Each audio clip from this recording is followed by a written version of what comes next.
Good morning. Please join me in standing for the Pledge of Allegiance. I pledge allegiance to the flag of the United States of America and to the republic for which it stands, one nation, under God, indivisible, with liberty and justice for all. And here's Brennan with the announcements. Good morning, everyone. Today is Monday, January 27th, and it's a Green Day. Looking for a course that lets you collaborate, innovate, and tackle real-world challenges? Next year, Mrs. Jess Angel is teaching a brand new elective, Sustainability and Global Citizenship, open to all students with no prerequisites. This hands-on course dives into sustainability through environmental, social equity, and economic lenses. You'll take on exciting community-based projects, develop leadership skills, and explore real solutions to global issues. Don't miss your chance to be a part of the change. Sign up with your guidance counselor today.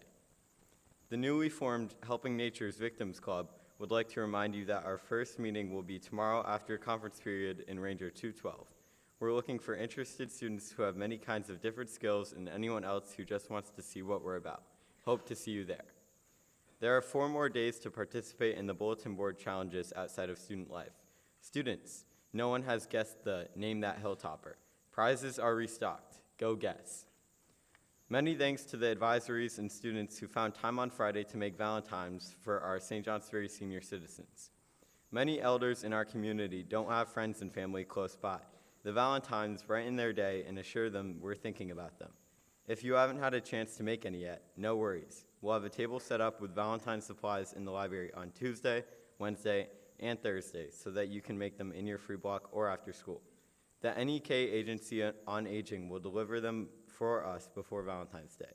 You are proof of our school's mission in action. Happy birthday today to Casey Calkins, Andrew Harden, Alexander Jensen, Bryden Robinson, and a special happy birthday to Charlie Keeler from his friends. Happy birthday, everyone.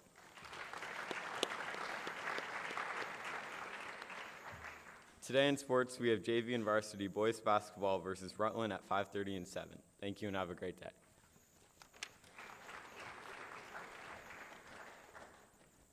Thank you, Brennan. I have a few late announcements. With 4 players in double-digit scoring, girls varsity basketball took home another win at South Burlington, beating the team 68-32. Addie Ely led the squad with 16, Cassidy Kittredge with 13, Anna Hebert with 12, and Adriana Heaver with 10.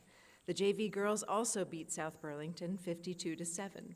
Peyton Lapitte continues to shine in the post, leading all scorers with 11. Aubrey Fontaine tallies up 9 points off great offensive reads for quick drives to the hoop. Girls basketball, is that 10-0 now? 10-0? Good job, girls basketball. Come on, let's hear it. Okay, 3rd time is the charm. For the first time in program history, competitive cheer won the CVCC cheer competition in Rutland on Saturday, beating out the reigning state champs of 10 years by 1 point. Competitive cheer, let's hear it. Yeah.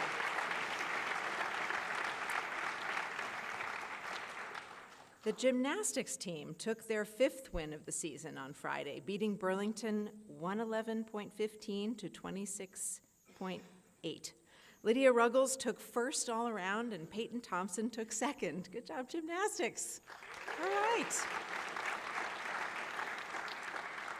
St. Johnsbury Academy Wrestling had another great match with Jackson Ladd placing 4th in his weight division and going 3-2 at the event. Connor Decker also had a strong showing, going 2-2 in his weight class, but just missed top 6 by 1 victory. Good job, wrestling. Let's hear it for them.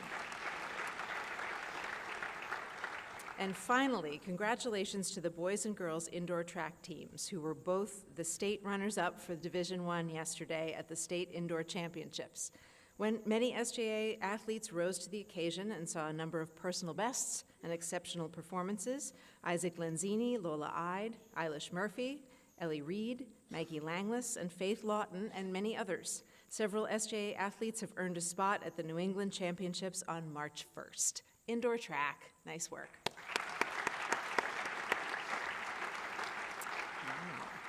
Okay. So welcome to the last week of January, our month of connection and reconnection. So this week we are hearing from our 4 Poetry Out Loud finalists here in Chapel. To introduce them to you is Poetry Out Loud advisor Angela Drew. Please welcome Ms. Drew.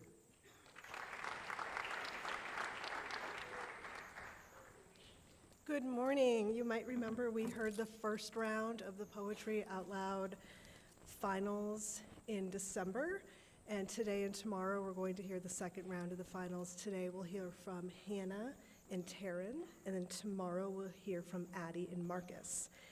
Our school champion will go on to compete to represent us at the state level in March.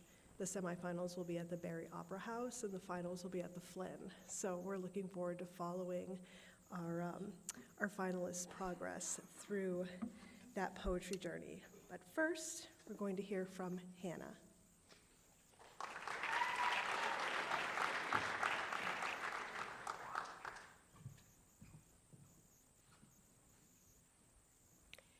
Flaxman by Margaret Fuller.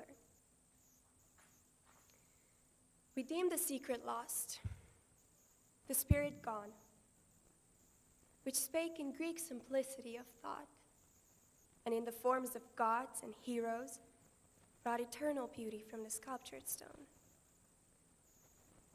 A higher charm than modern culture won, with all the wealth of metaphysic lore, gifted to analyze, dissect, explore. A many-colored light flows from one sun. Art. Neath its beams a motley thread has spun. The prism modifies the perfect day.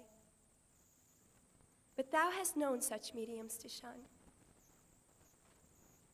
and cast once more on life a pure, white ray, absorbed in the creations of thy mind, forgetting daily self, my truest self I find.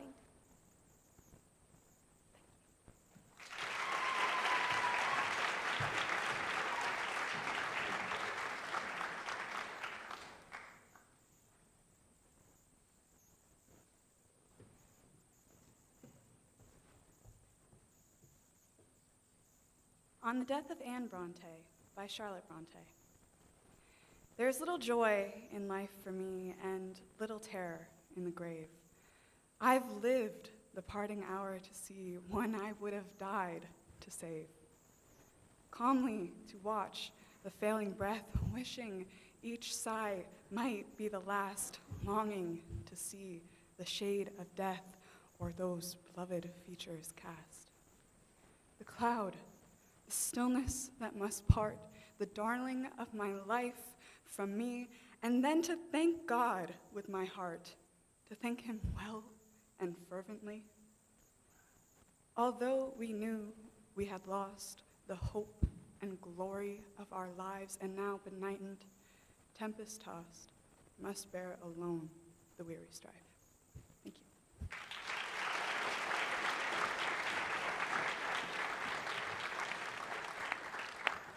Let's hear it again for our Poetry Out Loud contestants. Good luck, guys. Nice. All right. So I will be headed to a conference in Portsmouth, New Hampshire this week, where a bunch of heads of school from around New England will get together and talk about how we can do this better. This marks a couple of weeks of conferences for me, which means I will not be with you most mornings this week and will be away all of next week, which I don't love. But I'm grateful that I'm here to start the week with you and will be here to end the week with you on Friday. As we get into that part of the semester when you start having quizzes and tests and papers and projects due, I just want to remind everyone about the importance of sleep. This week, bless you, this weekend, I read a piece about sleep and dreaming by the author-at-large Adam Gopnik. And there were some fascinating questions about the nature of consciousness and what work dreams actually do for us. There were consequential facts in it, including that we're meant biologically to sleep twice a day. So people in cultures where there's a siesta in the middle of the day are healthier and live longer.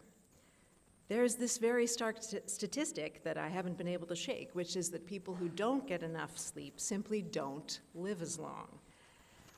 And that once you've spent periods of your life not getting enough sleep, you can't go back and make up for it.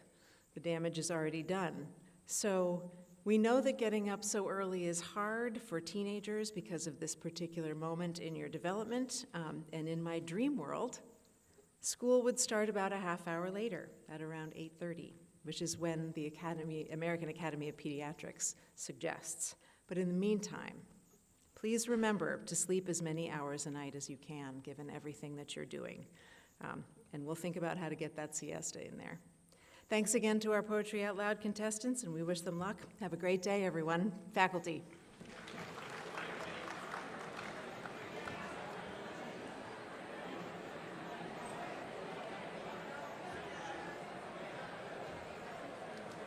Wouldn't that be nice to start at 8:30? It would be. I think there's a bill in the legislature that's been there forever on the wall for Vermont and schools to start at 9. Oh, really? I saw that coming in, I was like, pretty nice. Yeah, I think everyone would appreciate that. It's hard for people who have to get to work by 9.